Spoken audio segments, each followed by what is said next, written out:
እሳት ዓለም ውስጥ ደግሞ ግልጽ በሆነ ሁኔታ የሰይጣንን ስም እባብ ምናምን በዚህ አጽም ያው ሞት ማለት ነው። የሞት ነገር እንደዚህ ነገሮችን ይነቀሳሉ። መነቀስ ኃጢአት ነው ወይ?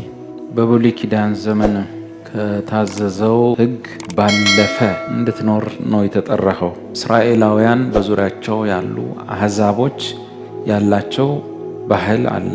የአህዛቦቹ ባህል ደግሞ የሚነሳው ከቤተ ጣዖቱ የአምልኮ ስነ ስርዓት ጋር የተገናኙ ናቸው። ስለዚህ አህዛቦች ያላቸው ባህል አለ።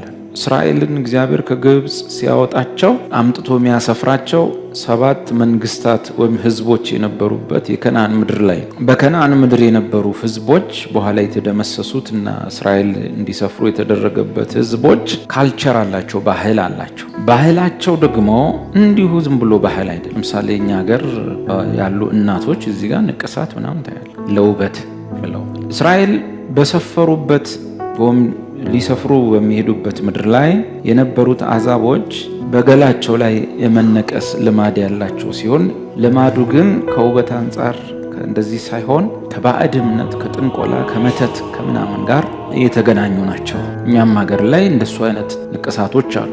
ባህላዊው የጥንቆላ ዓለም ውስጥ የሚቀበሩ አብረው የሚነቀሱ አብረው የሚደረጉ ነገሮች አሉ። በዘመናዊው የንቅሳት ዓለም ውስጥ ደግሞ ግልጽ በሆነ ሁኔታ የሰይጣንን ስም እባብ ምናምን በዚህ አጽም ያው ሞት ማለት ነው። የሞት ነገር እንደዚህ ነገሮችን ይነቀሳሉ። 2 አይነት አሉ። አንደኛው በጥንቆላው ዓለም ውስጥ ያለ ንቅሳት በድሮም ያለ ማለት ነው፣ አሁንም አለ። አብዛኞቹ ንቅሳቶች ጤናማ አይደሉም። በባህል ውስጥ ያሉ ንቅሳቶች አብረህ የምትነቀሳቸው ነገሮች ወይ የምትነቀስባቸው የኪዳን ነገሮች የተፈለገው ነገር ከደምህ ጋር አብሮ ማገናኘት ነው። ሁልጊዜ ኪዳን በደም ነው የሚገባው። ስለዚህ በመርፌ በመፍሳት እነዛን ውሎች የሚነቀሱ እነዚህ ሰዎች አጋንንታቸው ራሱ አይወጣም። እሺ፣ በጣም ከባድ። እዚህ የላክነው ሰው ነበር አንድ ጊዜ ትዝ ይለኛል። ሄደ ሐኪም ቤት አስወጣው ያለ እዚህ ጋር ነው ያደረጉበት።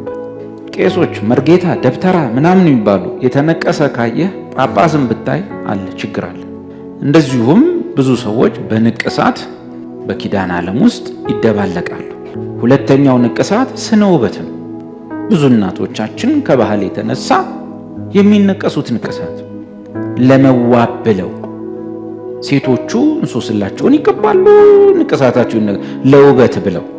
የዚህ ዘመኑ ደግሞ አብዛኛው ነገር የተገናኘው ልክ እንደ መጀመሪያው ከመናፍስቱ ዓለም ጋር ነው። ነገር ግን እንደ ጥንቱ ያለ ነገር ሳይሆን በጣም ዘመኖ ዘመናዊ ሆኖ ያለው የሚቀረጽብህን ዲዛይን እንኳን የሚቀረጽብህን ነገር እንኳን ብዙ ሰው አያስተውለው። አንዳንድ ሰው የሚገዛውን ልብስ እንኳን በደንብ አያስተውለውም። በቀደም ለማን ነበር እያሳየው ነበር፣ አንዱ የባፎሜቱን ኮከብ ጃኬቱ ላይ ተሰፍቶለታል። ዝም ብሎ ይነጉዳል። በዚህ ሙሉ የባፎሜት ኮከቡን ከነ ጽሁፎቹ ከነ ድግምቶቹ አያውቅም ልጁ። በቃ ወይ አንድ ሰው ሰጥቶታል ወይ በርካሽ ዋጋ ከሆነ ነገር ገዝቶታል። በቃ አርጎት ይነጉዳል። እንደዚህ ነገሮች አሉ የሚደረግላቸው። እባብ ሲቀርጹብህ ለምንድን ነው ብለህ መጠየቅ ነው። አጽም ሰርተው ሲያረጉብህ ምንድን ነው ብለህ መጠየቅ ነው። ከሁሉ በላይ ግን ከቆዳህ ጋር ብቻ ሳይሆን ነገሮቹ የሚገናኙት ከደምህ ጋር ስለሆነ ከባድ ናቸው። ለዚህ መጽሐፍ ቅዱስ ውስጥ ማግኘት እንችላለን። ስለ ሞተውም ስጋችሁን አትንጩ፣ ገላችሁንም አትንቀሱት። ኦኬ፣ የተነቀስን ሰዎች ምን እንሁን? በቃ አንተም ንቅሳት በዓለም ሳለ ደግሞ ያንተ እርድና እሱ ነበር፣ ተነቅሰ ነበር። አሁን ፋራ መሆንን ማወቅ፣ ንስሐ መግባት፣ ከዛ ላ ጌታ ኢየሱስን የግል አዳኝ አድርጎ ከዛ በኋላ የራሱ ጉዳይ ምንም ካንተ ጋር አይገናኝ። ስጋ ላፈር ነው፣ አትጨነቅ። እነዚህ ከመጽሐፍ ቅዱሱ ካለው ባህልና ከነበረው ታሪክ ነው የመለስኩላችሁ። ቀላሉና አዲስ ኪዳናዊ መልስ ግን አንድ ክርስቲያን በገዛ ሰውነቱ ላይ ወይም ስጋው ላይ የፈቀደውን ወይም የፈለገውን ነገር የማድረግ መብት የለውም። ስጋ በዋጋ ስለተገዛ የጌታ ነው። አሁን እንዲህ ብለህ መጠየቅ አትችልም ማለት ነው። ሰውነቴ ላይ ብነቀስ ማለት አትችልም ማለት ነው። ስጋ የማን ነው? የጌታ ነው እንጂ የራሳችሁ አይደለም ተባለ። ስለዚህ የጌታ ስጋ ላይ ልነቀስ አልነቀስ ነው እንጂ ጥያቄው በጌታ ያልሆነ ሰው ይመስል በስጋዬ ላይ አይባል። ስጋችሁ በዋጋ ተገዝቷልና የራሳችሁ አይደለም። በቃ የራስ አይደለም። ስጋ ግን የማን ነው? የጌታ ነው። ስጋ ግን የጌታ ነው። ስለዚህ አንድ ክርስቲያንና አንድ በደጅ ያለ ሰው ስለ ሰውነታቸው ሲያወሩ ክርስቲያኑ በመረዳት ማውራት አለበት። አንተ እንደሱኛው ሰውዬ አይደለም። እሱ በሰውነቱ ላይ ያሻውን የማድረግ መብት አለው። ስጋው የራሱ የግለሰቡ ስለሆነ፣ በእኛ ግን ስጋ በዋጋ ተገዝቶ የኛ መሆኑ አብቅቶ የጌታ ሆኗል። ከዚህ የተነሳ በጌታ ስጋ ላይ ያማረህን ሁሉ ልታደርግበት አትችልም። እማንቅመው ላፍርጠው፣ እማንቅመው ጫቱ ወይም መጠጡ ወይ ሲጋራው በጌታ ስጋ ላይ በጌታ ሰውነት ላይ ምን ያመጣል? ጉዳት ያመጣል። ምን ያደርገዋል? ያቆሽሸዋል። መንፈስ ቅዱስ ሳይሆን የሚመራህ ሱስ ነው የሚመራህ። ከዚህ የተነሳ ልክ ሰውነትህን በጫትና ሲጋራ ማበላሸት ስታስብና ወደ ድርጊት ስትገባ አንተ ጋር ግን የዚህን ያህል ትዕግስት ጌታ የለውም። አንደኛ ቆሮንቶስ 3 ማንም የእግዚአብሔርን ቤተ መቅደስ ማፍረስ ከጀመረ እንግሊሽ ማፍረስ ሳይሆን ዲፋይል ማድረግ ማቆሸሽ ከጀመረ የአንድ ክርስቲያን ከራስ ፀጉሩ እስከ እግር ጥፍሩ ያለው ስጋ በዋጋ ተገዝቶ ይሄ ከንቱ ስጋ ይሄ አዋራጅ ስጋ በምን ተገዛ ነው የሚለው? አይ የዚህን ስጋ ዋጋ ራሱ ለመናገር የዚህን ስጋ ዋጋ ለመናገር ከዛ ምዕራፍ 6 ላይ በዋጋ ተገዝታችኋልና ስጋችሁ የእናንተ አይደለም። በምን በስንት ነው ዋጋው? ብሩ ማለት ስንት ነው? በዋጋ ተገዝቷል። የክርስቲያን ስጋ ያንቺ ያንተ እሱ ፐርሰናል በግል በዋጋ ተገዝቷል። በስንት ብር? ዋጋው ስንት ነው? የዋጋው መጠንን የሚያውቃል? የዋጋው መጠን ይታወቃል። የዋጋው መጠን ኢየሱስን ነው የሚያክለው። የኢየሱስ ደም አዲፈሰሰው በኢየሱስ ሕይወት ተገዝታችኋል። ኢየሱስ ተከፍሎ ይሄ ስጋ ተገዝቷል። ያንተ የኔ ያንቺ ይሄን ጭንቅላት ውስጥ ማስቀመጥ እስቲ ከባድ ሰው ነኝ በሉ ግድ የላችሁ ነው። ስጋችሁን በለበሳችሁት ልብስ ልትለኩት ነው። ሱፍ ስትለብስ ልታከብረው ነው። የተቀዳደደ ስትለብስ ልታዋርደው ነው። እሱማ እንደ ሰው እያሰብክ ነው ማለት ነው። በደጅ ያሉ ሰዎች የሚመዝኑህ በለበስከው ልብስ ነው። ቡቱቱ አርገ ስትገባ ሰርግ ቤት የሚቀበልህ የለም። ሱፍ አርገ ስትሄድ ግን መጥሪያም ባይኖር ትገባለህ አይደለ? ድሮ ልጅ እያለን አለቃ ገብረሃና ሰርግ ነው ምንድን ታደሙ የሆነ ድግስ ላይ ከዛ ቡትቶ ለብሰው ነበር ሄዱት። አልናስገባሉ። ከዛ ዘንጠው ሲሄዱ ሲያስገቧቸው ምግቡን እያነሱ ልብሱ ላይ መቀባት ጀመሩ። ምን ነው ሲሏቸው አይ የተጋበዘው እሱ ነው እኔ አይደለሁም ማለት። እንዲህ ነው ውጭ ያለው ሰፈሩ የራሱ ጉዳይ። አንተ እንዴት ነው አንተና አጠገቢ ያለው በጌታ ያልሆነ ሰው ስጋችሁ፣ ሰውነታችሁ፣ አጥንት፣ ደማችሁ በምንም አይነት ሁኔታ አንድ አይነት አይደለም። ስጋችሁ አማኝ ሆኗል አባል ሆኗል አይደለም። በምን ተገዝቷል ነው? በዋጋ ተገዝቷል። የዋጋው መጠን ኢየሱስን ያክለው። ስለዚህ ቀላል ሰው አይደለም። ተገዝቶ ለጌታ የሆነ ስጋ ከሆነ ብዙ ነገር ይገላግለኛል። አንደኛ ምንስ እበላለሁ ምንስ እጠጣለሁ የመጨናነቅ የለብኝ። የራሱ ስጋ ነው ያብላው ያጠጣው። እኔ እናገባኝ ምን ለብሳለሁ ብዬ መጨነቅ ኢየሱስ አትጨነቁ ምን ለብሳለሁ ብላችሁ ሲል እየሸወደን አይደለም። ተጨናነቁም አልተጨናነቅንም እንበላለን እንለብሳለን። ስጋችን በዋጋ ተገዝቷል፣ የኛ አይደለም። ልክ ኢየሱስ የኛን ስጋ ገዝቶ የራሱ ስላደረገው ማናቸውንም ነገር ሊያሟላ እሱ የታመነ እንደሆነ ሁሉ እኛም የኛ ስጋ የሱ ንብረት መሆኑን በማወቅ እነዚህ ነገሮች ላይ ማይደረገውን አናደርግም። ስለዚህ ጫት ብቅምበት የጌታ ጥርሶች ላይ በደል እየፈጸምኩ ነው። የጌታ አፍ ነው። ስጋ ግን የጌታ ነው እንጂ የራሳችሁ አይደለም። እኔ ደግሞ የጌታ ብሉ እኔ የራሴ ነው ስጋዬ ብዬ አጎሳቆልኩት ልበል። ማንም የእግዚአብሔርን ቤተ መቅደስ ቢያፈርስ እግዚአብሔር እርሱን ያፈርሰዋል ይላል።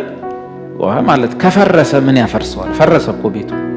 አንድ ሰው የእግዚአብሔርን ቤተ መቅደስ ቢያፈርስ እግዚአብሔር ያፈርሰዋል፣ አፍራሹን ማለት ነው። ይሄ ልክ ለሁለት ሰው የተነገረ እንዳይመስላችሁ፣ ለአንድ ሰው የተነገረ። አንተ ሰው የእግዚአብሔር ቤተ መቅደስ ነህ፣ የእግዚአብሔርን ቤተ መቅደስ የምታፈርሰው ከሆነ እግዚአብሔር ያፈርሰሃል አልነው። ሰውየው ነው መጽሐፉ አለው። እንዴ ሰውየው ካፈረሰው እግዚአብሔር ምን ያፈርሰዋል? ሰውየው ቀድሞ አፍርሶታል። ስለዚህ አማርኛው በደንብ ሊገልጠው አይችልም በጥሞና ካልተጠና። አሁን እንግሊዘኛው if any man defile the temple of God, him shall God destroy, for the temple of God is holy, which temple ye are. ማንም የእግዚአብሔርን ቤተ መቅደስ ቢያፈርስ የሚለው እንግሊሽ ዲፋይል ቢያረገው ኦር ኮራፕት ቢያረገው ወይ ሀርት ቢያረገው ቢጎዳው ቢያቆሽሸው እግዚአብሔር ምን ያደርገዋል? ያፈርሰዋል። ስለዚህ ሰውነቴን በሱስ በሆኑ ነገሮች ልክ የራሴ መስል ማጎሳቆል ሲጀምር እንደ በጌታ እንዳልሆነ ሰው አልስተናገድም። የኔ ልዩ ኬዝ ነው። በተለየ ሁኔታ ነው የሚታየው። በዋጋ የተገዛውን ስጋ ማቆሸሽ ኮራፕት ማድረግ ወር ዲፋይል ማድረግ ጀምረሃል እና ችግር የለው ምን ያጠናቅቀሃለሁ? ምን አረጋሃለሁ? ምን ያደርገዋል? ያፈርሰዋል። ምን ማለት ነው ዲፋይል ማድረግ? ለምሳሌ ይሄ ንጹህ ነገር ይመስለኛል ከኋላ ያለው ይሄንን ከውጭ ጭቃ ያመጣው በቀባው ማለት ነው የጨርቁን ከለር ይቀይረዋል፣ ዲፋይል ያደርገዋል። ጨርቁን ግን ጨርቅ ነው፣ ማንነቱን አይቀይርም። ለዚህ መጽሐፉ ምንድነው የሚለው? ይሄ ጌታ ስጋ ነው፣ ግን እያቆሸሻችሁት ካስቸገራችሁ ምን አስጨነቃችሁ? እኔ ደግሞ አፈርሰዋል። በሰውነት ላይ ብትነቀስ ባትነቀስ በአዲስ ኪዳን ምንም ትርጉም የለው። የቀድሞቹ መነሻ ምክንያቶች ግን ሳታውቅ ያገኙሃል። ሁለተኛውና ትልቁ ምክንያት ግን ያንተ መስሎህ ነው ወይ ልነቀስ አልነቀስ የምትለው? ጌታ ፈቅዶልሃል ወይ? እንዴት ነው ጌታው ስጋህ ላይ ልነቀስ አስቤ ነበር ስትለው ተነቀሰው ብሎሃል ወይ?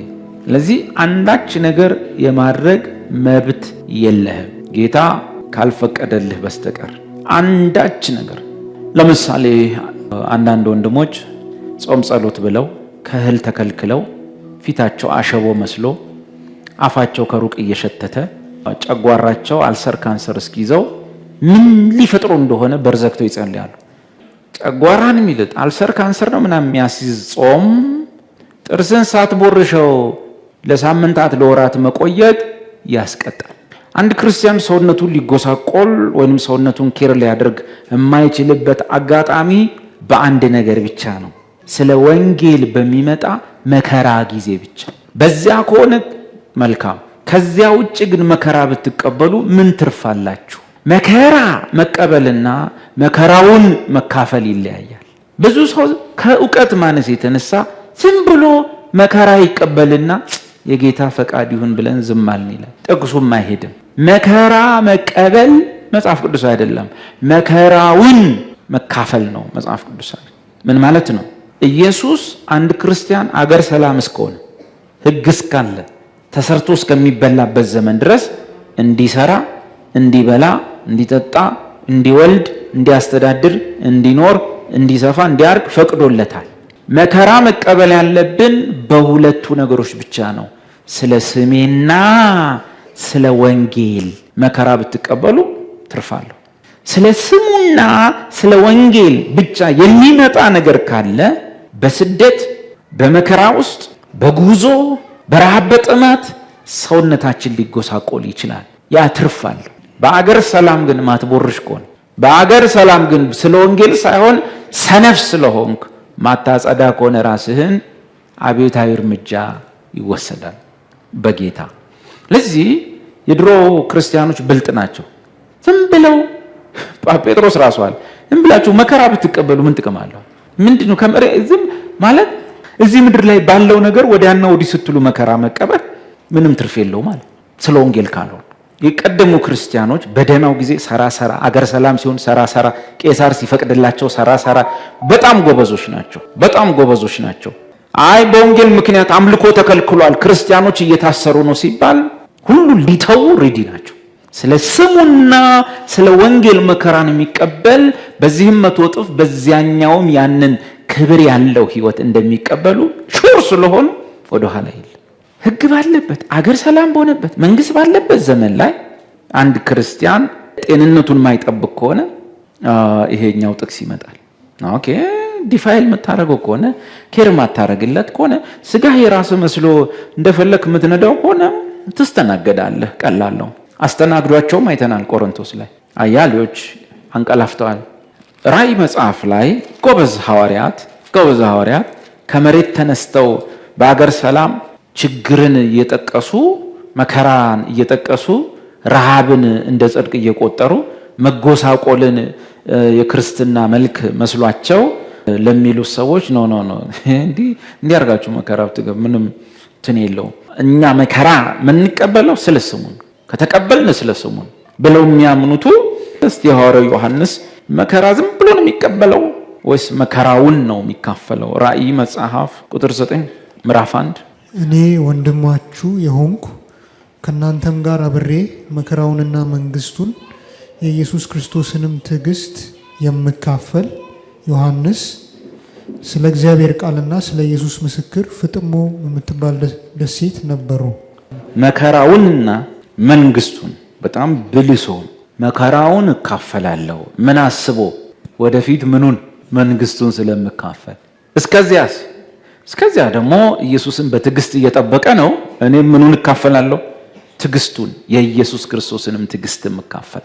ይሄ ብልህነት። ዝም ብሎ እየሄዱ ተጋሽቶ መከራ መቀበል ልክ አይደለም። ሲመጣ ግን ከማናችሁም ብሰን መገኘት አለብን ማለት ነው። ለስደት ለዱላ ለስድብ ምናምን አይደለም። የአንዳንዱ ክርስቲያን ለሞት ራስን ታዘጋጃለህ። በተረፈ ግን እዚህ ቤት እንቅጩን ልንገር፣ ሁሉም በየቤቱ ሰላም ቁጭ ብሎ ያለው እኛን ወዶን አይደለም። በቃ እንግዲህ ጴንጤዎች ይሁንላቸው እንግዲህ ብሎ አይደለም። ሮሜ 13 ይዟቸው ሰይፍ የመንግስት ትጥቅ ይዟቸው ሁሉም መብቱ ነው ሃይማኖቱን ማክበር አለበት ብሎ እንዳንዘናጋ ብዬ ነው። የሆነ ሀገር ላይ ክርስቲያኖቹን ጨፈጨፉ ሲባል ወይኔ ምናምን ኖርማል ነው። እኛም ጋር ህግ ስላለ እሺ እንጂ ትኖ ነው አይደለም።